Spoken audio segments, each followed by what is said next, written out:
Hello साथी सब, नमस्ते नमस्कार, हर हर महादेव।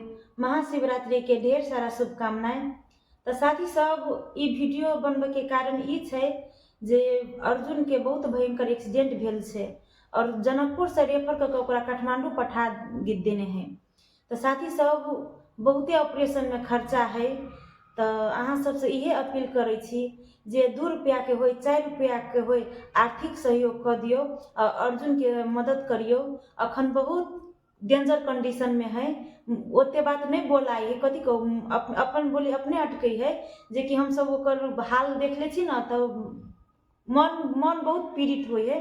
तो साथी सब, हम इंडिया वासी सबके लागी, इंडिया दर्शक सबके लागी फोन पे रख दे छी स्क्रीन पर, और नेपाल के दर्शक सबके लागी अकाउंट नंबर के स्कैनर रख दे छी। जे 2 रुपया 4 रुपया होते सहयोग क अर्जुन के जल्दी से जल्दी ठीक करके फेरी हमरा अहाँ सबके बीच में कॉमेडी के मार्फत अहाँ सबके हंसाबी, जेना पहले हंसबे चलते ना फिर से हंसाबी। तै दुआरे संपूर्ण दर्शक सबसे आग्रह करी छी कि 5 रुपया 4 रुपया के जे हेल्प होती, जे सकते से हेल्प क अर्जुन के मदद करियो।